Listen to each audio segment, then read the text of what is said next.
Guys, in this video, I'm going to show you guys how I built a 7-figure screen printing business with organic media. So again, I had a 7,000 square foot shop at 23 years old, but then I sold it. And now I help screen printing shops get more customers using paid media and social media strategies. So by the end of this video, you should exactly know what to do. So first step, right? I'm gonna get right into it, but the first thing you need to do is optimize your Google profile. Because let's compare these two here, okay? This is a real shop in my local area, and they identify themselves as a t-shirt store, and they have 2 stars, 2 5-star reviews. Whereas this is one of our clients, we got them 76 Google reviews. Before they started working with us, they had 2, just like this shop right here. But if you're looking to order shirts or you're a big company, which one would you automatically go to? It makes 0 sense for you to choose this guy. Even though they're a little bit cheaper, you might as well go with the guy with 76 5-star reviews. This right here allows you to charge more. And you're probably wondering, how do you get Google reviews? Well, all you have to do is ask your clients. Just like anything else, if you don't tell them what to do, they don't know what to do. So to do this, it's really simple, but it's kind of hard to do. Once you know how to do it, nice and easy. But we do this. It's one of the first things we do for all our clients. So simply set up an email software, upload your contact list with your past clients, and then ask them for a 5-star review. There's different softwares out there. There's different ways to set it up so that you don't get banned. There's different ways so you can make sure it gets delivered. There's different ways to make sure that you don't email the same person twice if they already gave you a 5-star review. But that's not this video here. This video is how to build your organic content. So again, step 1 is to get more reviews. All you have to do is set up the software and send them this right here. So you just say, hey, Alex, can I ask for a quick favor? Could you leave us a 5-star review? The link below makes it really easy. You send them your Google review link and tell them again. It makes a really big difference. Thank you. And then the next day, you send them again. Hey, if you haven't already, you can leave us a 5-star review on Google. It helps us out a lot. And now if you're wondering, if you know whether or not they clicked on it and gave you a review or not, you can set different triggers. You can turn that link right here into a trigger link. So if they click on this link, you opt them out of the automation. Again, this video isn't about that, but all you have to do right now is get more Google reviews so you can build out your Google profile. Now, if you want to go really hard and get a lot of Google reviews, what you need to do is offer a $150 gift card giveaway. Or in your case, since you have a screen printing shop, you can give away free t-shirts for anyone who gives you a 5-star review, if you have the budget for it. If not, most shops, we do this and it works just fine. Now, you do this again and again, because even though you send out an email blast to 800 people, you might get 10 reviews or 20. Every 3 months, I did a huge push to get more reviews. At the same time, I would ask for more orders. And then you can remove the people who already gave you a 5-star review. That way you're not bothering the people who already helped you. And if they give you a 5-star review, they won't mind that you ask them again. Most people don't care. Next, I want you to optimize your social media profile. Because some of our clients, when they come on with us, they have no Facebook, no Instagram, nothing. It's almost like you're invisible. But in this day and age, you probably know, but if you're not online, it's really hard to find you. So while we run paid ads to grow your print shop and get you more clients, organic is very important. And I'm going to explain why. Because if you run paid ads and there's no foundation set, it doesn't work as well. So we noticed that the clients with the best organic following got the best results from paid ads. So with brand, you can charge more. So again, if you have more 5-star reviews, you can actually charge more compared to the person who has a 1-star review. Now let's compare the different options, right? There's paid media and organic. And I'm going to compare both right now, but we run your paid media for you and it works, but you have to spend money. And when you're really busy, you might have to turn it off. And the next thing is you get instant results. Like it's pretty quick. Once you turn on the paid media, you get clicks, you get people looking, searching you, and then you appear while they're searching for you. It's a lot easier to get orders, and it helps you scale fast as long as you have the money to spend on it. But it's hard to learn. Like if you start from scratch today, you just try to set up all the paid media, you might lose like a few $1,000s before you get really good results. And it becomes almost like a full-time job to learn how to do it and optimize. Because you can set up all these different things, but if you set it up wrong, you're going to mess up. Now, some people, they just follow what Google tells them. But what you don't realize is if you follow exactly what Google tells you to do, they're in it for their best interest. So they don't care whether or not you get a return. They do a little bit, but they want you to spend as much money as possible on the platform. So sometimes if you spend the most money onto a platform, you might not get the best results because you're optimizing in places that don't need to be optimized. So it also takes a lot of money through trial and error. Again, If you set up your shop right now, it's going to take you a few $1,000s to learn how to reliably get consistent results. So that's why we tell clients that it's cheaper for us to do it for you, even though there might be an upfront cost where we set everything up perfectly. It is saving you guys a lot of money. But let's talk about organic. Okay, so that was paid. This is organic. If you set up your organic traffic sources, then you will always continue to garner attention, because once you post once, it's there forever. You never have to turn it off, and it scales with your business. As someone goes onto your profile, they can scroll and see the growth of your business, and they can see the story that you develop. Next, you don't have to pay per lead. So as you get leads coming in from your organic sources, you don't have to pay for it. Once you post it once, you edit it once, it's there forever. But the cons are that it's very slow. It takes you a long time, and it takes time, and you cannot skip that. Whereas paid media, you can skip that because you pay for the traffic. Now, the first thing that I want you to do, right, is to set up your Instagram page so that it's optimized for getting more business and telling the story of what your print shop is. So the easiest thing to do first, right, today is first get your Google reviews. Next, set up your Instagram page. But the thing that you have to remember is that you're not an Instagram model. You're not here to build a following or build a career on Instagram. So we have to set it up in a way that becomes a funnel for you to get more orders. So your goal right here is just to show the world that you're present. Because if someone finds you and they're looking for shirts, they are going to click on your Instagram page. It's very likely. So people connect with people as well. So they don't connect with the shirts. If your whole feed is all the work that you've done, and no doubt that you've done a really good job printing t-shirts, people don't connect with that. The next thing that you have to do is you have to be very consistent. You need to post every single day, and you can't worry about the likes and comments at first. What you have to worry about is the actual actions that result in the results that you want. So you have to post often. That's your only goal. Post often. So if you set a goal to post 2 times a week, 3 times a week, stick to that and just post. Now you're probably wondering, like, what do we post on here? These are the 3 pinned posts that we recommend. All right, so let's talk about the pinned post. What you want to do right here in the first section here is just give a tour of your print shop. This works especially well if you have a big shop, if you have a few automatics. If you don't, just be proud of what you have. But I will say, if you don't have a super professional shop, I would maybe switch this out with you printing shirts. So for example, if you have a few automatics, you have one automatic, you have a nice shop, just walk around, give a tour, be the one speaking so they can connect your face with that shop.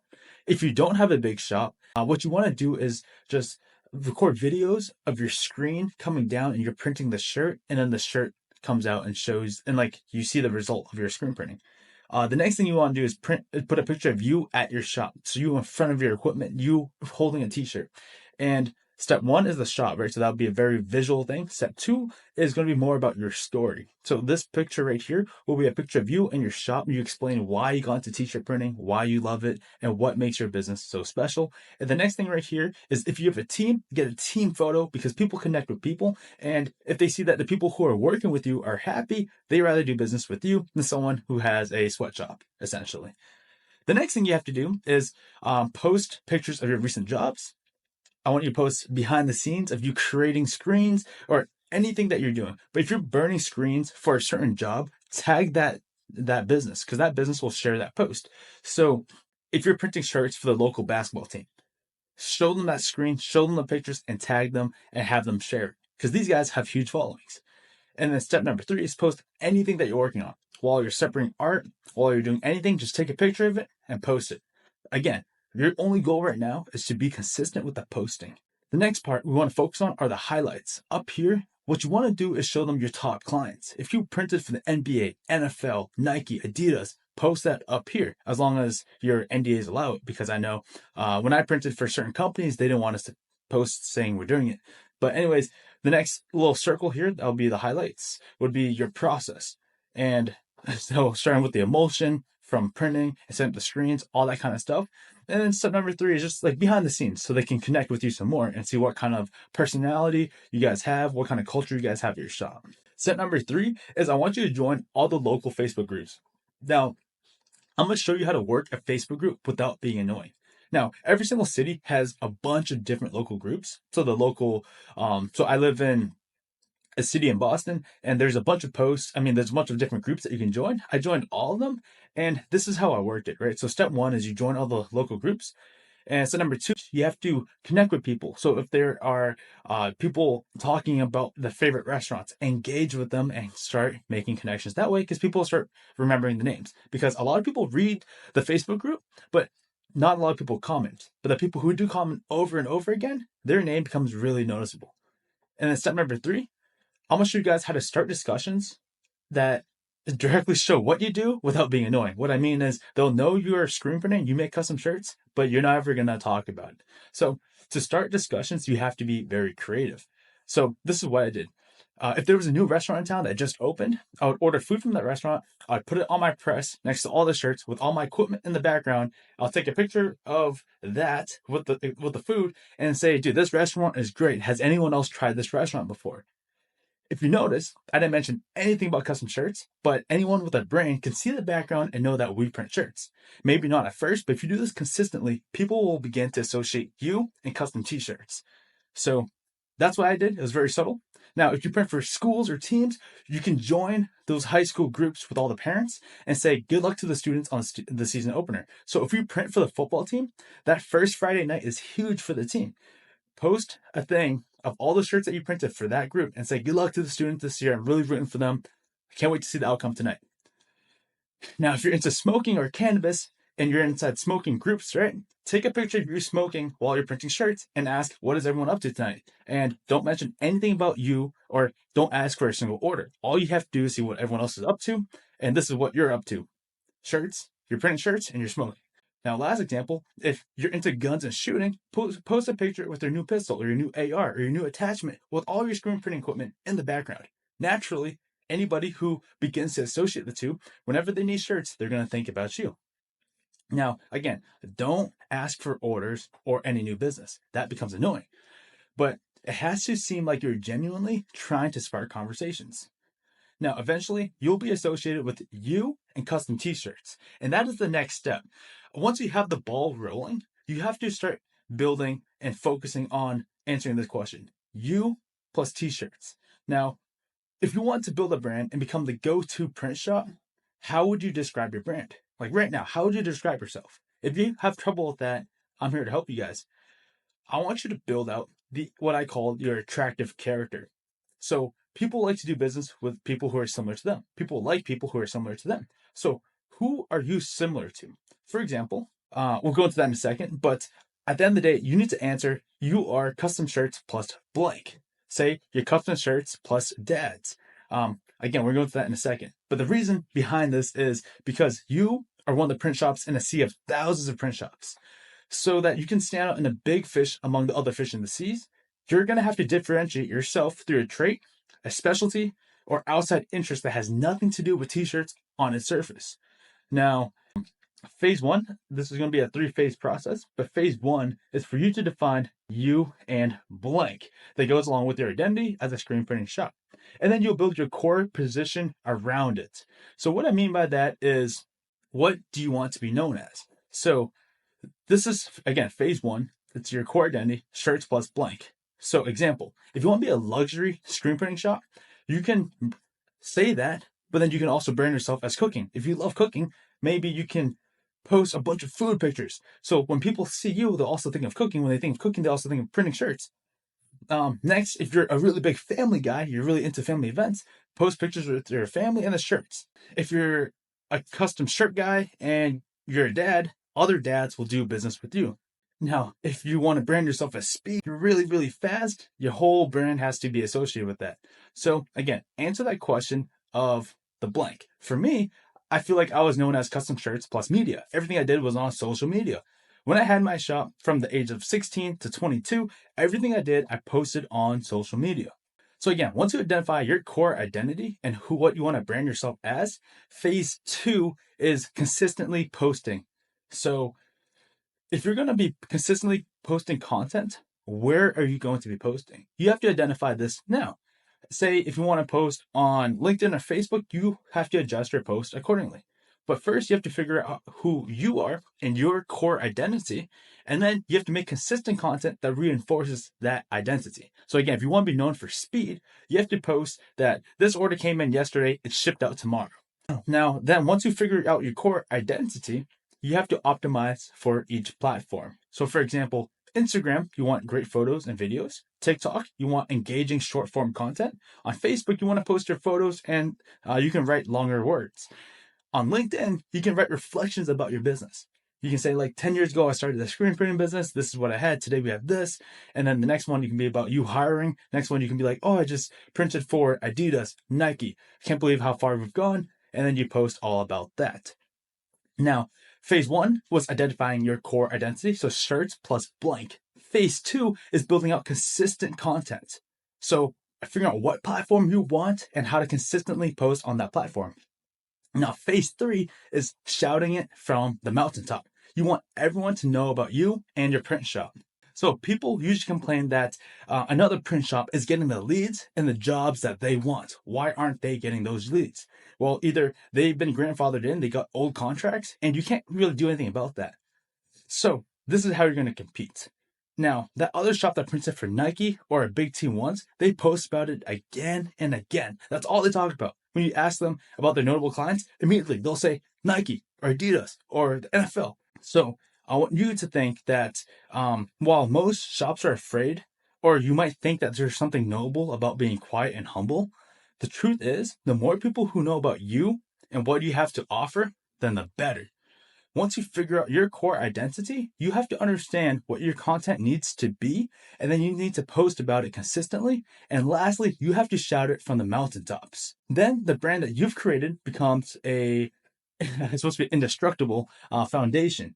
And this is where it becomes more passive. This is where the referrals come in. Once you build that core identity, you find out where to post, and then you start shouting from the mountaintops. Like if you printed for this one business once, you talk about it over and over again.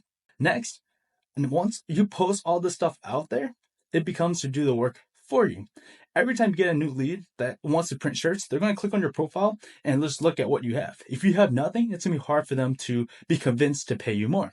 Now, in my town, people used to stop me and say like, "Oh, you're the shirt guy."